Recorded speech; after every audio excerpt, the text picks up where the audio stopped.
गोटे खाइले पेट तो पूरी जीव हेले मन बिल्कुल भी भरबनी। आज हेल्दी टेस्टी जलखिया को कम समय रे बिना बिरी चाउल बिना दही रे घरे थिबा सामग्री रे तैयारी करिबा।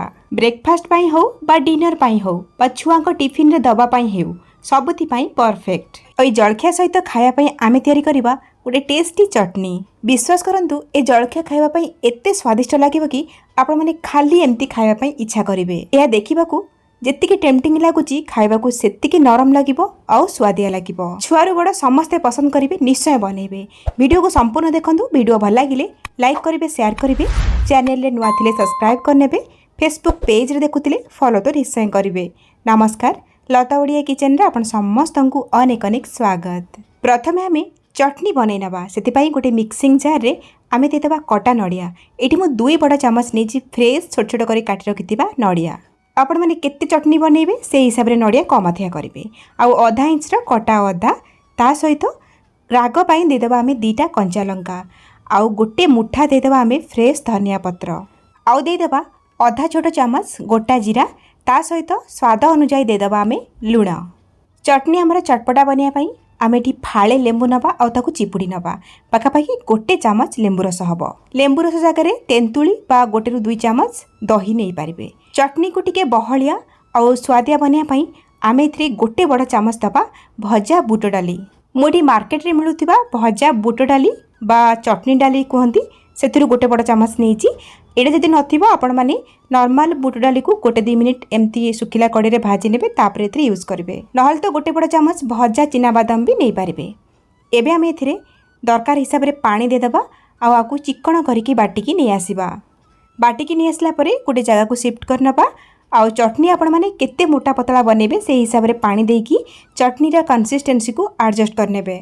आपण माने चाहिले चटनी को एम्ति भी खाई पारिबे, नाइ तो चटनी को आउ टिके फ्लेवरफुल आउ टेस्टी करिया पई आमे एथरे गोटे तड़का बा छुंक लगेबा। तड़का करिया पई एपटे देखंतु फ्लेम ऑन करके बसेछि गोटे तड़का पान, आ सेथरे गोटे बड़ा चामच तेल देकी गरम करबा। तेल गरम हे गला परे आधा चामच बुट डाली, आधा चामच बिरी डाली, आधा चामच सोरिष, किछि भुरसम पत्र आउ 2-3टा सुखिला लंका देदबा। फ्लेम को हाई करबानी, लो टू मीडियम रे रखिबा। आउ डाली गुड़ा टिके भाजी हे जिवो, सोरिष टिके फुटी हे जिवो, आउ फुटणरू भल बास्ना आसी गला परे आको हमें गरमा गरम नेकी आम चटनी रे देदबा आउ गोळेई नबा। एबे हमर ए टेस्टी चटनी एकदम रेडी। आपण माने ए चटनी को जे कोनसी एयरटाइट कंटेनर रे भरी की फ्रिज रे 2 रु 3 दिन पर्यंत रखि पारिबे, एन्जॉय करि पारिबे। चटनी एठी हमर रेडी हे गला। आकु साइड रे रखिबा। जीवा नेक्स्ट स्टेप को माने हमर पिठा बनेबा। जेतु ए पिठा को टेस्टी बनेबा सहित हेल्दी भी बनेबार अछि, सेति पई आमे किछि कटा परिबा ऐड करिबा। तो एठी गोटे जागा रे गोटे मीडियम साइज रे गाजर को मु कोरी की देइछि प्रथमे, आउ देइ देबा किछि कोरी रखिथिबा आलू। एठी मु गोटे मीडियम साइज रे कंचा आलू नेइछि, आउ आलू को चोपा बाहर करके प्रथमे मु ग्रेट करी नेइछि। जेतु आलू कळा पड़ी जाय संगे संगे पानी रे पके की धोई की तापरे भला भाबरे चिपुडी केतरे ऐड करिछि। आउ आधा कैप्सिकम को छोट छोट करके एठी मु काटिकी ऐड करूछि। ता सहित गोटे छोट साइज रा टमाटो को मध्य एकदम छोट छोट करके काटिकी नेइछि। आउ 2 रु 3टा कटा हैतिबा कंचा लंका आमे देदबा। जदि छोट छुआ खाइबे लंका आपण माने स्किप करि परिबे। आउ किछि कटा हैतिबा भुरसम पत्र भितरे देदबा।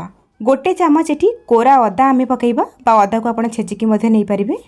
ए रेसिपी रे मु पियाज रो व्यवहार करिनी, तो बिना पियाज रसुण रे बनौछि, तो आपण माने एठी कटा पियाज मध्य व्यवहार करि परिबे। एबे आमे इथिरे आधा छोट चामच देदबा गोटा जीरा, भल बास्ना आसीबो, टेस्ट भी भल आसीबो, आउ गोळेई नबा। ए रेसिपी रे आपण माने निज पसंद रो परिबा नै पारिबे, किंतु एठी गोटे कथा ध्यान रखंतु, जहाँ भी परिबा नेबे ताको ग्रेट करिकी बा छोट छोट करी काटिके नेबे, जोथि पई कि परिबा हमर जल्दी सिझी पारिबो। एबे आमे इथिरे देदबा गोटे फुल कप कंचा सुजी। ए रेसिपी रे आपण माने सरू सुजी नेबा पई चेष्टा करिवे। जदि सरू सुजी नथिबो, मोटा सुजी घरे थिबो, ताले आपण माने मोटा सुजी को मिक्सिंग जार रे ग्राइंड करके नै पारिबे। आ जे कोनसी गोटे जागाटे सेट करंतु जोथरे कि सब जिंस मापिकी नेबे, मापटा परफेक्ट रहबा दरकार। एबे आमे इथिरे आधा कप देदबा बेसन। गोटे कप सुजी नैथिले तो आधा कप नबा बेसन, जेतिकी सुजी तार आधा नबा बेसन। आउ स्वाद अनुसार देदबा लुण। एतिके जिंस देकी आमे कोन करबा ना गोळेई नबा सब जिंस को। तो परिबा सहित सुजी बेसन मिसी गला परे आपण पानी देकी जदि गोळेइबे ना आपणकर बैटरटा लम्स हबनी। एबे आमे इथिरे ऐड करबा पानी। तो जेतिकी सुजी आपण नैथिबे ना सेतिकी नैजिबे पानी। तो मु गोटे कप सुजी नैथिली, तो गोटे कप नैछि पानी। तो बेसी पानी प्रथमरु देबेनी, काहे ना एथिरे आमे परिबा सब पकेइजे, परिबारु मध्य किछिटा पानी बाहरिबो। एबे आमे सब जिनस को भल भाव में गोले नवा। ध्यान रखु ये जो बैटरटा आप बनइबे ना ताको बहलिया ही बनइबे, पानिया करेनि। तो सबको गोले सारा पर आम कभर करके 5 मिनिट रेस्ट दबा। जेहेतु सुजी एमें देचे सुजी टिके फुलिबो आउ नरम हम। 5-6 मिनिट पर देखंतु ये सुजी तो नरम हो जाइए, किंतु देखो बैटर आमर बहलिया है आग अपेक्षा टे पानिया हो जाइए कहीं जेहेतु आम ए परिबा सब देते ना से परिबार पानी छाड़ी। तो प्रथम बिल्कुल भी अधिका पानी देवेनि। ए रेसिपी आम दहीर यूज करवानी। तो पिठारे भल टेस्ट आने गोटे चामच दबा लेंबू रस जगह आप 2-3 चामच दही दे पारे। जेहेतु ये रेसिपी को आम इंस्टांट बनाऊे ये पिठाटी आमर भल भाव में फुलियापाई आ नरम हाँपाई आम 1/4 टीस्पून दबा खाइबा सोडा। लेंबू रस उपर खाइबा सोडा ही पकेबे, देखिए बबल से आसो आउे आउ 3-4 चामच पानी देकी भल भाव में गोले नवा। सोडा जगार आपण मैंने इनो गोटे छोट चामच नहीं पारे। तो देखो भल भाव में ये गोले नहीं आउ एठी फाइनल कंसिस्टेंसी आपण मानकु देखौची ये एई भली गाढ़ा रहिबो। जेमिति आमे इडली पिठा बनिया पई हमर बैटर को बा आण को टिके बहलिया करूचे सेई भली एठी बैटर रा कंसिस्टेंसी रहिबो। किंतु ध्यान रखंतु चकुली आण परी ए जो बैटर रा कंसिस्टेंसी पतला हबनी। आ गोटे कथा हला सोडा गोले की बैटर को बहुत समय बाहर रखिबेनी। जेमिति सोडा गोलेबे ना संगे संगे पिठा बनेबा स्टार्ट करिवे। ए पिठा को बनिया पई मु से समान तड़का पैन नेइची। ये पिठा को बनवाई आपण मैंने तावा बा कड़ई व्यवहार करें। तो प्रथम तड़का पैन को गरम कर सारा 2 चामच खंडे तेल दबा। पिठा आहरी फ्लेवरफुल बनवाई आम आधा छोट चामच सोरिष आउ आधा छोट चामच देदबा धला राशि। एटा ऑप्शनल बिल्कुल अच्छी। टिके सोरिष राशि फुटीगला आम जो बैटर बनई से आम 1.5 बड़ चामच देदबा आउ हल्का के स्प्रेड करनबा। ये पिठा अति पतला बनबनी, टिके मोटा रहिबो।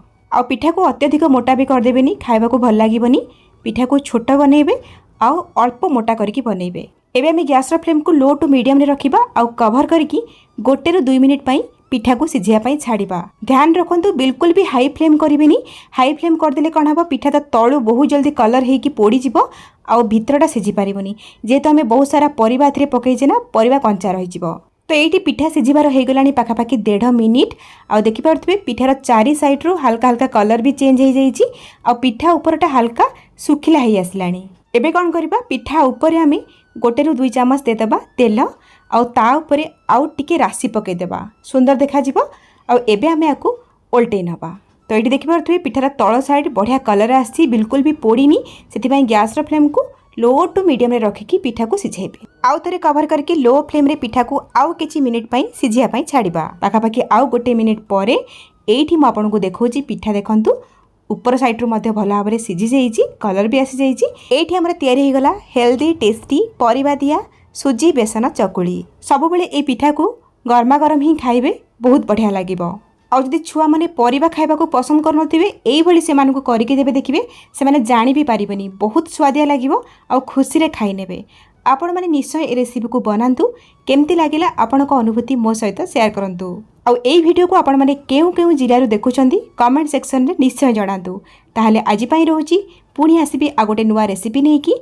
से पर्यंत रहिली नमस्कार, बाय, जय जगन्नाथ।